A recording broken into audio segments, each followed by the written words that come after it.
আইসডি থেকে আমার মেয়েদেরকে উঠে লয়ে গেছে। মেয়ের গ্রাম হচ্ছে নোয়ান্ন এলাকা, বাঁধারহাট পোস্ট অফিস।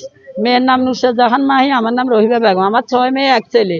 আমার মেয়েটারে শুভজিৎ একটা ছেলের নাম বলছে শুভ, পরে শুভজিৎ মন্ডল পাইছি ছেলের নাম। ছেলের বাড়ি খুলনা সাতক্ষীরা।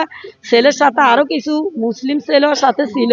এরা একবাধ্যভাবে আমার মেয়ের শারীরিক নির্যাতন, অত্যাচার, তারপরে দর্শন সবাই মিলি ঢাকা কোথায় কোথায় নিয়ে আমার মেয়েকে 1 মাস পর্যন্ত আমি নিখোঁজ ছিলাম। আমি পাগলের মতো রাস্তায় আমি থানা 4-5 বার আসি, জিটি করছি, অভিযোগ দিছি। আপনি বিচারের জন্য সবাই কাছে কাছে দৌড়তে আজকে 1টা মাস পাগলের মতো রাস্তা পড়ে আছি। পরবর্তীতে যা আল্লাহর হুকুমে জায়গা খোঁজ পাই, তখন আমার ইসলামের ফাউন্ডেশনের ভাইয়ের পক্ষ থেকে আল্লাহ তাআলার হুকুমে ওর কিছু কথা আমরা একটু মেসেজ পাই। ওই জায়গাতে যাত্রা বাড়িতে ওই মেয়েটারে আমরা খুঁজে এনেছি। ওই মেয়ে এখন সদর হাসপাতালে ভর্তি আছে। মেয়ের সাথে 15টা মেয়ে ছিল, মোট 30টা মেয়ে ছিল ওইখানে। 15টা মেয়ে এক ম্যাডামে নিয়ে গেছে, আর 15টা মেয়ে ওদিন মেয়ের সাথে উদ্ধার হয়েছে। ছেলে হয়েছে হিন্দু, ছেলে মুসলমান গোপন রেখেছে। আপনাদের কাছে আমি দয়া করি, আমি মা আকুল আবেদন, আমার মেয়ের নিরাপত্তা, আমার মেয়ের এটার বিচার, ওই ছেলের হত্যায় ওই ছেলের ফাঁসি আমি চাইছি। আমার মেয়ে। দর্শক, আমরা যেমনটা শুনছিলাম এই মায়ের যে আর্তনাদ সেটি তিনি বলছিলেন।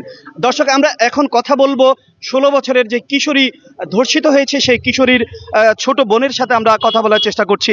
আপনার বোনের কি হয়েছে একটু বিস্তারিত আমাদেরকে জানান। আমার বোনকে এক হিন্দু ছেলে হিন্দু গোপন করে বাড়ি থেকে বের করে নিয়ে গেছে। নিয়ে গিয়ে গত 1 মাস আমার বোনের আমরা কোনো হুদিস পাই না, কোনো খোঁজ খবর পাই নাই। প্রত্যেকটা আমার সিস্টার বিডি ওনাদের সাহায্যে আমরা কোনোভাবে খবর পাইছি। খবর পেয়ে ওনাদের সাহায্যে আমি এবং ওনারা আমার বোনকে উদ্ধার করে আনার পরে আমরা থানাতে অনেকবার 8-9 বারও আসছি। সকাল 9টা থেকে 5টা পর্যন্ত বসেছিলাম। আমাদেরকে কোনো থানা থেকে কোনো কিছু আমরা কোনো পাই নাই, থানা থেকে সহযোগিতা পাই নাই, বিচার পাই নাই। তখন আমরা প্রত্যেকটা সিস্টার বিডি এই গ্রুপ থেকে ওরা আমাদেরকে সাহায্য করছে। মেয়ে কোনো না কোনো ভাবে ওইখানে যোগাযোগ করছে। মেয়েরা এমন ভাবে দর্শন করছে, আমি কি বলবো, আমি ওর বোন, আমার বুক পেটে যাচ্ছে, বুঝছেন। আমি ভাষায় প্রকাশ করতে পারবো না। আমার বোন রে এমন পরিস্থিতি করছে ওরা। আমার বোনের বিচার আমি আপনাদের কাছে চাই। আমার বোন এমন হয়েছে যাতে আর 8-10টা বোনের এমন না হয়।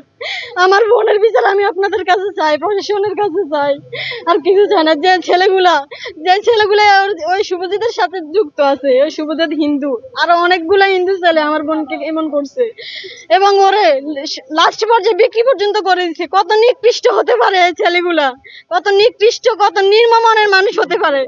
আমি আপনাদের কাছে, প্রশাসনের কাছে